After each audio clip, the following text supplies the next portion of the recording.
하나님의 말씀은 마가복음 12장 28절에서 31절 말씀까지입니다. 제가 봉독해 올려드리겠습니다.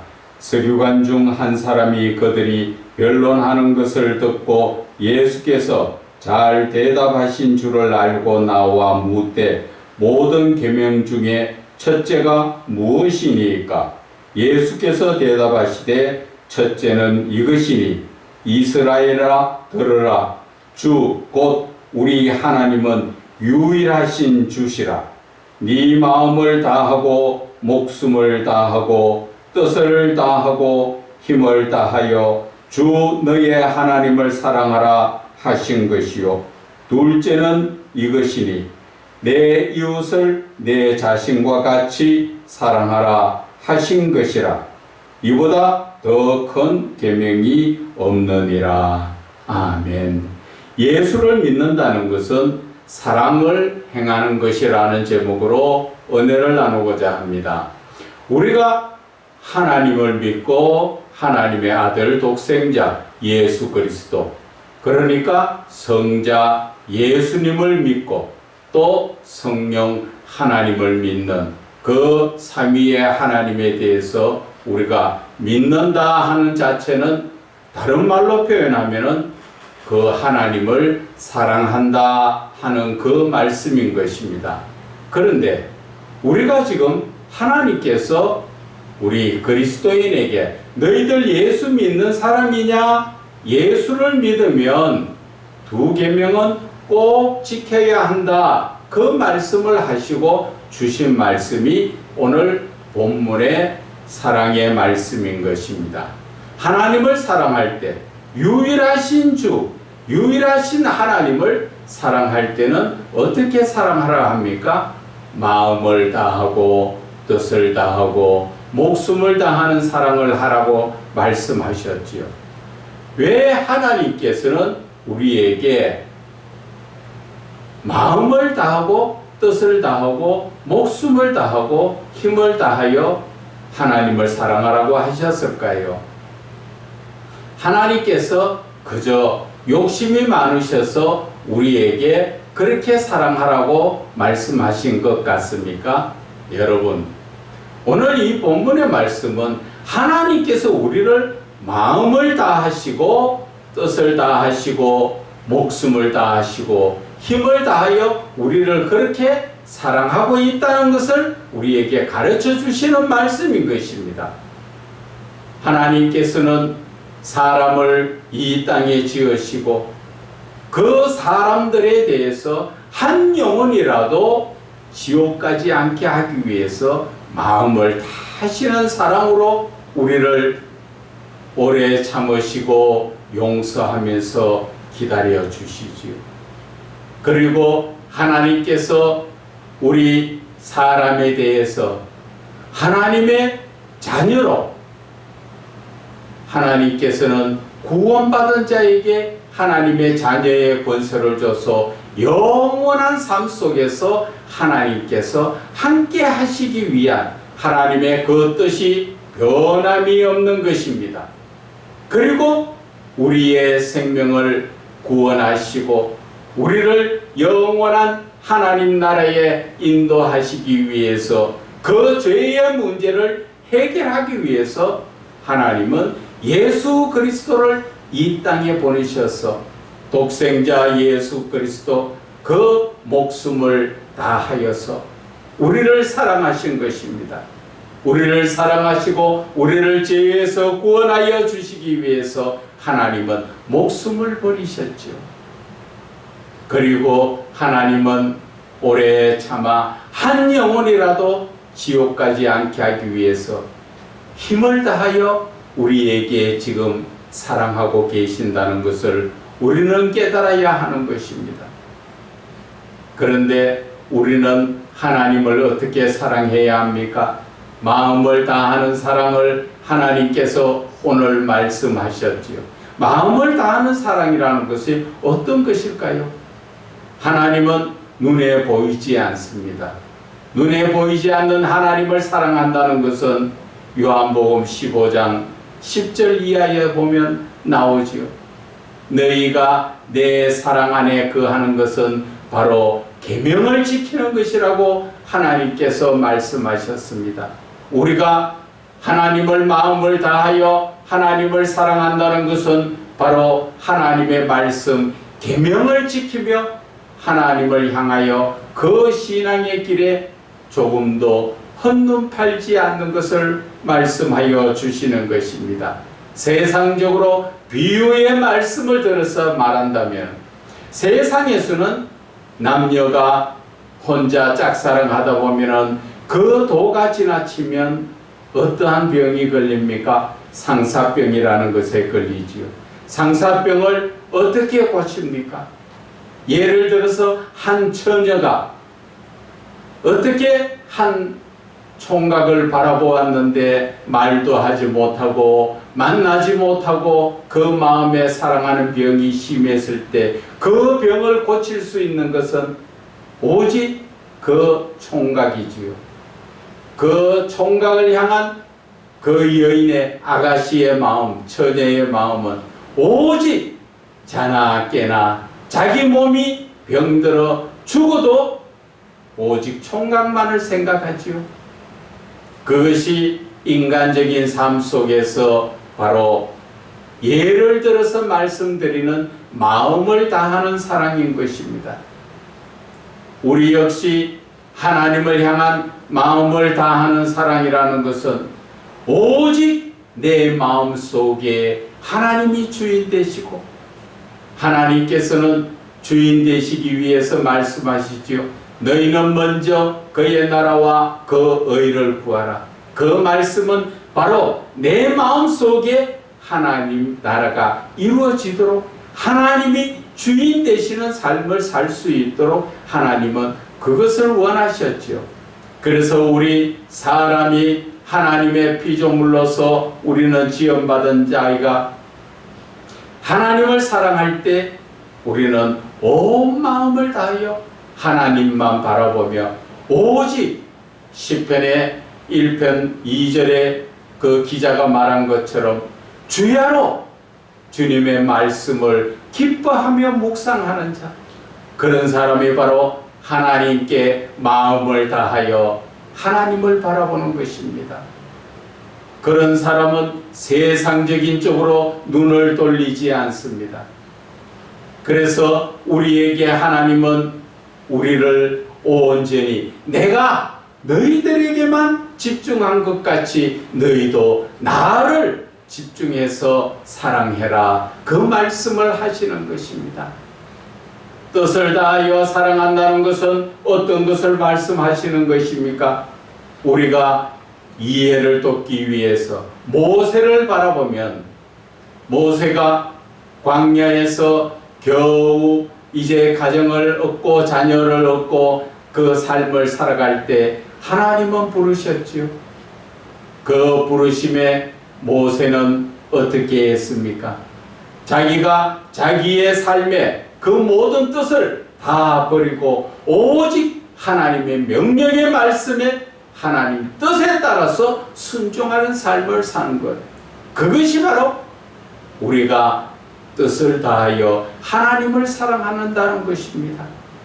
그리고 목숨을 다하여 사랑한다는 것은 어떤 것을 말씀할까요? 그것은 바로 예수님이 우리를 위하여 십자가에 죽으신 목숨을 다하신 사랑처럼 우리도 하나님의 영광을 위하여 오직 복음을 위하여 목숨을 다하여 하나님을 사랑하는 것을 말씀하시는 것입니다.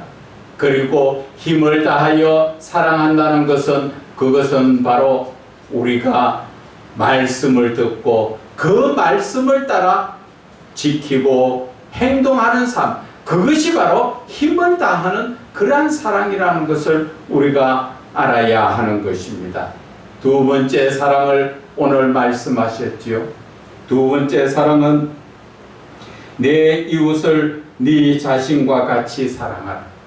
내가 내 몸을 아플 때 어떻게든 아픈 그 고통에서 벗어나기 위하여 병원에도 가고 약을 먹고 여러 모습들을 취하는 것 같이 내 이웃이 아픈 것을 보거든 그에게 하나님의 사랑으로 그를 돌봐주라는 것을 말씀하시는 것입니다.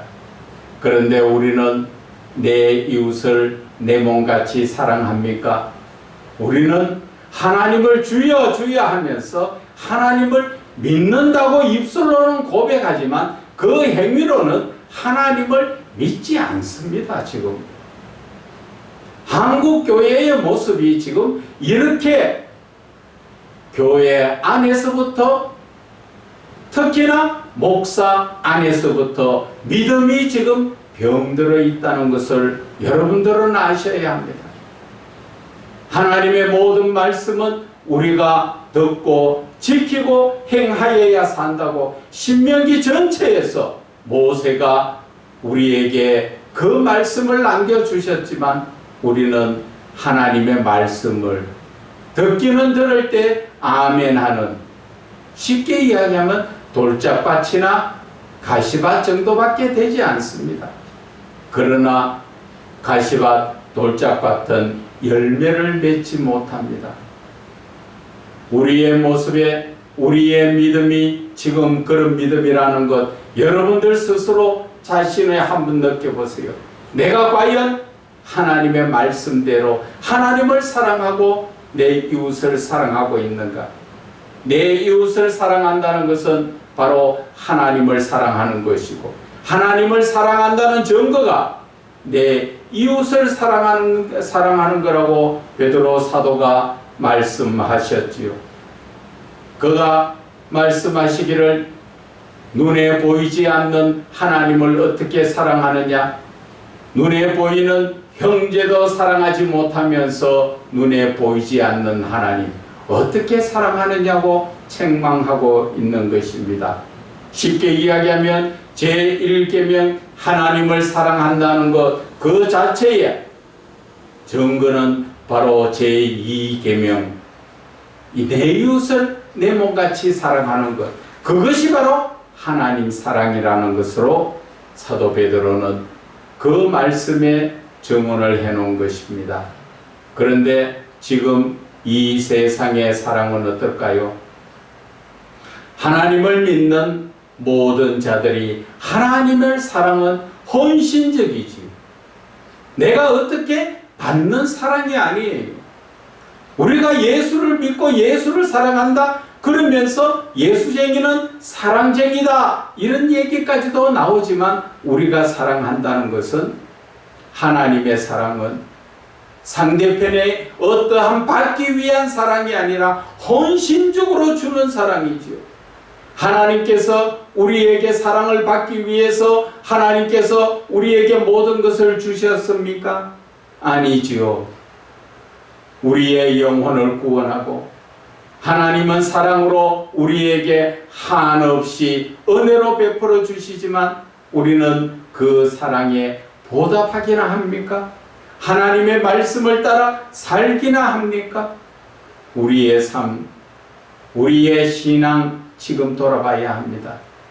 현실에 지금 예수를 믿든 안 믿든 많은 사람들이 특히나 세상에 안 믿는 사람들을 그 풍속을 쫓아서 믿는 사람도 똑같은 삶을 살고 있다는 것이 어디에서 나타납니까? 사랑을 할 때 계산적으로 한다는 것입니다. 부모가 자식에게 한없는 사랑으로 베풀어주고 자기 자신의 몸까지도 목숨까지도 희생하면서 자식을 키우는 그러한 사랑 앞에 현실은 지금 어떻습니까?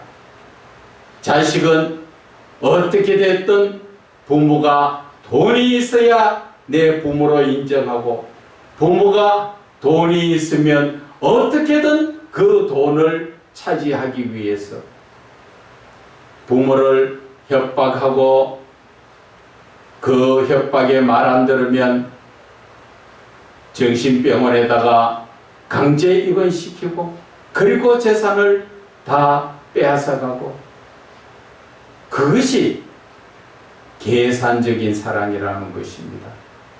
그렇게 살다 보니까 이제 부모도 자식 앞에 어떻게 합니까? 과거에는 자식이 어렵다 하면 다 내어줬지요. 심지어 집도 팔고 밭도 팔고 끼고 있던 손에 가락지조차 다 팔아서 자식한테 줬는데, 요즘은 그렇게 주니까 자식이 어떻게 대합니까? 양로원이나 저 멀리 내다 버리고 현대판 고려장으로 외국에까지 가서 내버리고 찾아오지 못하도록 돈 없어 그렇게 하도록까지도 만들지요. 그러다 보니까 부모들도 이제는 쉽게 돈 안 주려고 하지요. 그것이 바로 사랑이 헌신적이어야 하고 봉사적이어야 하는 사랑이 이 시대에 이렇게 안타까운 모습으로 계산적인 사랑이 됐다는 것을 우리는 깨달아야 하는 것입니다. 디모데후서 3장 1절에는 무엇라 말씀하셨습니까? 세상이 종말 시대에 이제 사랑이 시들어 없어지는 것과 마찬가지라는 것을 말하는 거지요. 모두가 무엇을 사랑한다 합니까? 돈을 사랑한다는 것. 일만 악의 뿌리가 되는 돈을 사랑하다 보니까 부모를 공경하지 않고 자기 자신만 생각하고, 현실에 지금 이 시대가 살아가고 있는 그 모습 그대로를 성경 디모데후서 3장 1절에 나와 있는 것입니다. 제가 잠깐 찾아서 말씀을 읽어 드릴게요. 디모데후서 3장 1절에 너희는 이것을 알라. 말세에 고통하는 때가 이른다. 이제 종말 시대에 이제 고통하는 때가 이르는데, 사람들이 자기를 사랑하고 나만 잘 되면 되고, 부모야 어떻게 되든 나만 잘 되기를 바라고, 그리고 돈을 사랑하고, 돈을 사랑하다 보니까 부모 자식 간에도 돈 계산적으로 서로 빼앗으려고 하고 서로 안 빼앗기려고 하고, 다 그런 것은 아니지만 대부분이 그렇다는 것입니다. 교회에서도 마찬가지입니다. 교회가 좀 성장해서 커지면 그 안에서 서로 목사들, 장로들 간에 권력 투쟁이 일어나서 나는 누구 목사 편, 나는 누구 목사 편, 그래서 서로 편갈라서 그냥 나가려고 하니까 그 교회의 재정이 너무나 크니까 서로 돈 가지고 갈라쓰려고 세상 법정에 이르러서 난리를 치지요. 그만큼 지금 사도 바울이 우리에게 하시는 말씀이 거의 2000년 가까운 세월 전에 하신 말씀이 오늘날 어떻게 이렇게 똑같이 예언의 말씀대로 이루어져 가는지, 그래서 교만해지고 자랑해지고 비방하는 삶에서 부모를 거역한다고 분명하게 말씀해 놓으신 것입니다. 그래서 제가 오늘 말씀드리고 싶은 것은, 우리 그리스도인은 달라야 합니다. 하나님의 사랑으로, 이웃 사랑으로 그리스도인다운 삶을 살아야 합니다.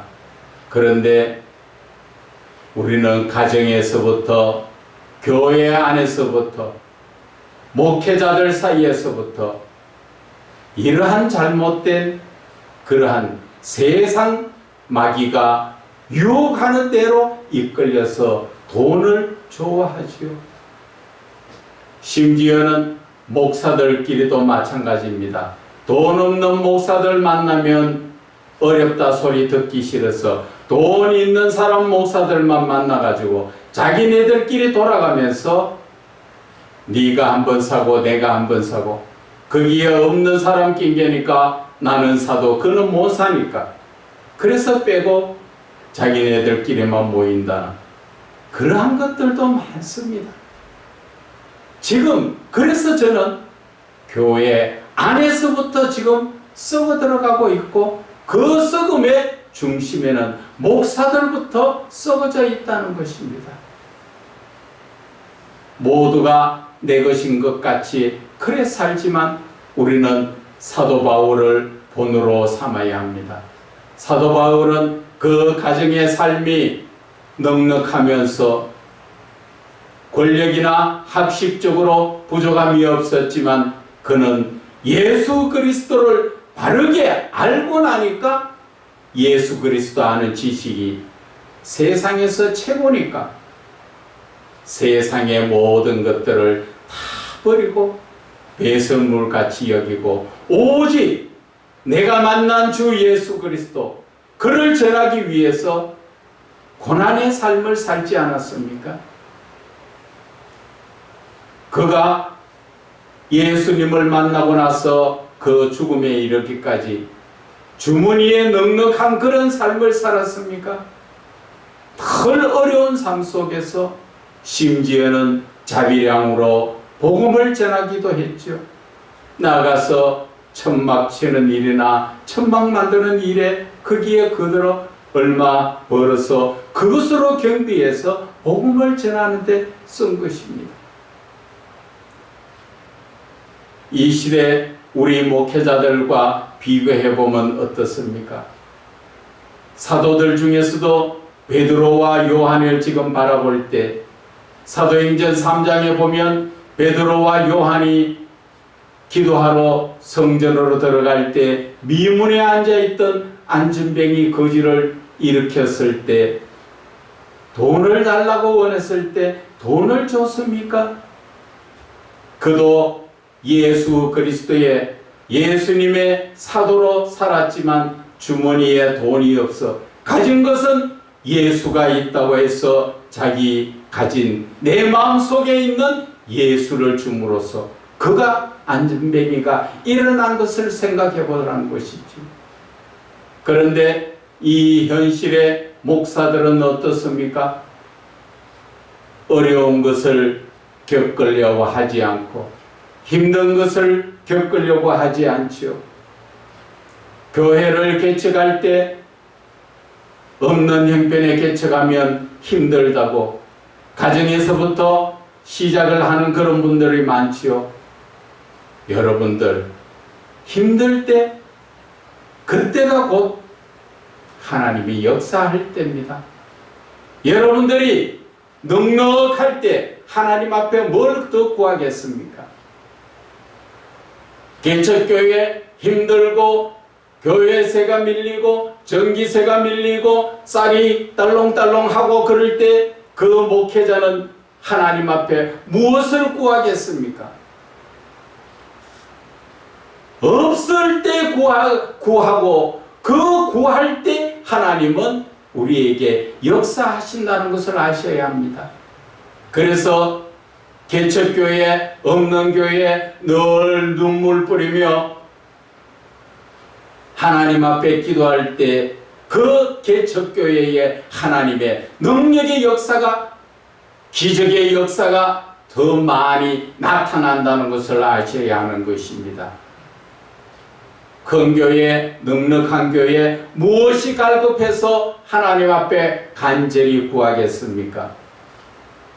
그러니까 큰 교회에 하나님의 놀라운 역사보다는 작은 교회에서 하나님 앞에 온전히 무릎 꿇고 눈물로 기도할 때 하나님의 놀라운 역사가 어디에서 일어나겠는가 저와 여러분은 생각해 봐야 하는 것입니다. 오늘 이 본문의 말씀은 저는 생각합니다.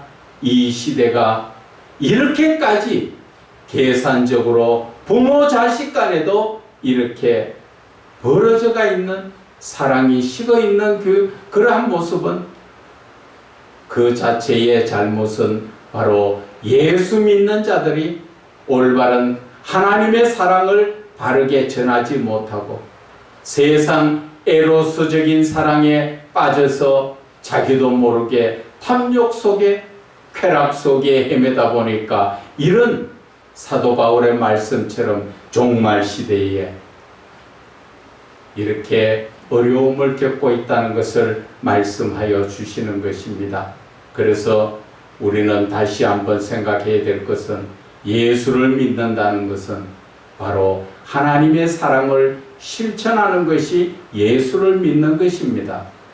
예수를 믿는다 하면서 아직까지도 인색한 자는 예수를 바르게 믿지 못하고 있다는 것을 우리는 깨닫고 이 시간 이후부터 예수 믿는다면 온전한 하나님의 사랑을 이웃에게 나누는 저와 여러분이 되시기를 주 예수 그리스도 이름으로 축원을 드립니다.